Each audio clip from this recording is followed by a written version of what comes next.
Hey, it's Dorleen. Welcome to my channel. I'm participating in the Iron Crafter Challenge hop, and I hope you decide to hop on and see everybody that's participating. So every month, the Peace Craft Love Facebook group um, puts out a Iron Crafter challenge, and they give us what the challenge is. So this particular week or this month, it is to use scraps. Now, if you are like me, you have lots of scraps and keep a lot, and sometimes wonder, why am I keeping all these scraps? Well, I for this layout, I decided to use the scraps on this paper pad.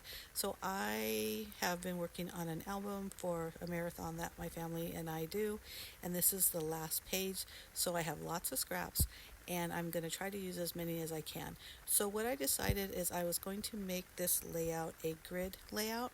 So I cut down 4.5-inch squares, which I'm doing now with the bigger or the larger pieces of scraps. And then I'm going to, you saw me cut up a full green piece. Now obviously that wasn't a scrap, and of course it left me with two half-inch by 12-inch scraps, but that's okay. So I put this piece here, which is 11.5 by 11.5, and put it on a 12 by 12 piece of cardstock. And a lot of times when I do this, I'll gut the middle of the cardstock, but I have a lot of this dark gray, and I'm okay with using the whole thing. Another reason why too is that green paper is very thin. The paper pad that I use for this occasion is a pad, double-sided, and it's beautiful paper.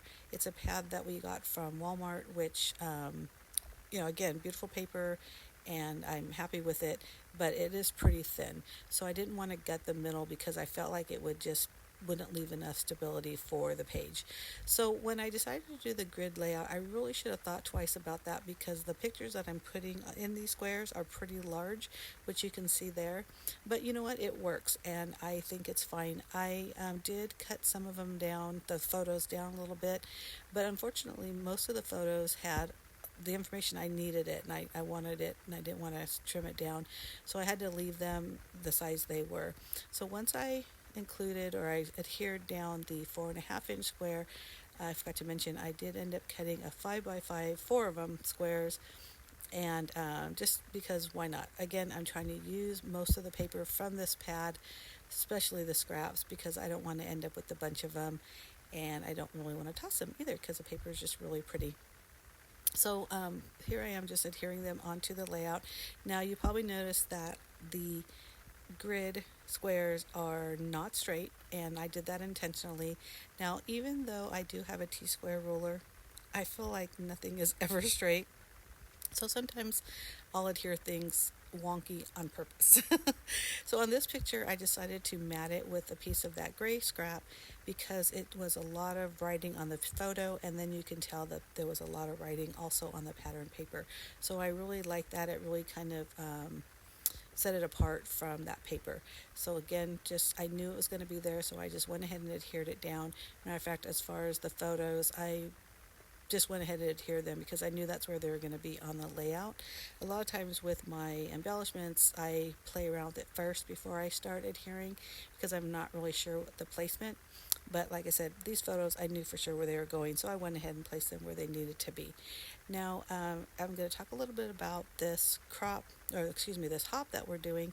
So I mentioned earlier, I'll have all the information in the information box, and it's a monthly hop, and either Tara or Ann will list what the item is that we are to use, and it's usually kind of to use your stuff type of a hop, and this month happens to be scraps, and I felt like everybody could probably participate in this one, because I think if you're a paper crafter, you're going to have scraps. So I use scraps from this pile, and here it is. I'm gathering what's left of this paper pad as far as scraps, and you'll notice that I actually have quite a bit, and I did end up making a few more because I trimmed down some papers. Now I don't have a problem throwing out a 1/2-inch strips, but for now I'm really going to try to use as much as I can. So I use a lot of these scraps to make the embellishments. So you can see there's these walking men, those that pennant, and everything that kind of goes with it are all part of the scrap papers. And while I was doing this, I don't think I show it, but I did end up cutting out like stars and other shapes that I thought would work with this layout. And I used a lot of the shapes on my other layouts that were part of this occasion or this subject. So, like I mentioned in the beginning, this is the final page of this particular event. So, I'm really trying to use as many scraps as possible because I don't want to toss what little is left of this pad because it's just really a really fun paper pad. So again, I put the photo down because I knew for sure about that placement. I'm still really just kind of fiddling with these three pieces, and this isn't even everything that I do, but I'm just having a really hard time. And then I kind of take a break and think, you know what, I'm gonna do the embellishments and an L on that left side and then the bottom. And I've never done that before, and I was actually pretty happy with how it ends up. So I'm going to take a break. I'm going to go to my Cricut, like I mentioned. I'm going to cut some stars. I'm going to cut some more of those walking men or that walking figure. And then I'm going to do some stamping and some die cutting and some embellishments on some of the other pages because, like I said, I went through those papers and just started cutting things and then adding them because I wanted to use them elsewhere. So these are the things that I cut with the Cricut, and so right now I'm just kind of putting them down where I think they would look pretty cool, or they look good, eye pleasing. They're not covering any names. They seem to be in a good spot.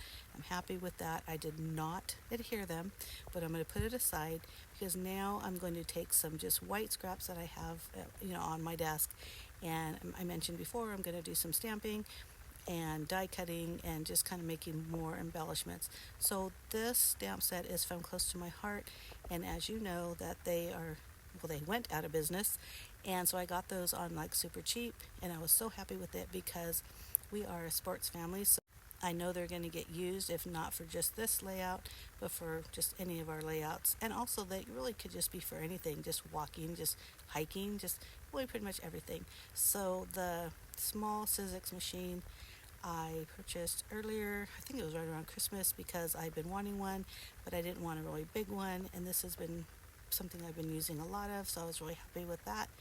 And again, I'm just, going through the motions, putting the dies down, and just cutting out as much as I can for this particular layout. And look at there, I'm using my scissors to cut that. I never do that because I'm not cutting straight. But for what that was worth, and it was just a rectangle, I thought I could do my scissors on that one. I thought it was kind of funny. But so once that's all done, now I'm really just fussing around and just putting things.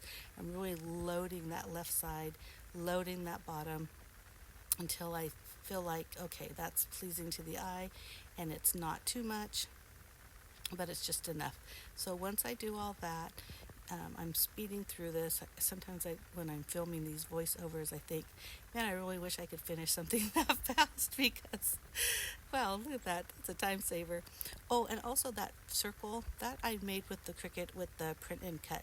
So I'm using that more and more. So if you've never tried print and cut, I'm telling you, you need to try it because you can customize whatever you want for your embellishments. Because I think I put that 50K, those are two files I put together. I changed the colors and it just worked out perfect. And that's something I really like to do. So gave that layout a shake because I wasn't sure if anything else was going to be missing, and it was all adhered, and I'm really excited about it. So like I mentioned in the beginning, this is a hop, so make sure you hit that subscribe button. Make sure you like this video. Make sure you go down to the information box and hop and watch and comment, and all of those people that are making layouts for this particular challenge. Thanks for watching. Bye.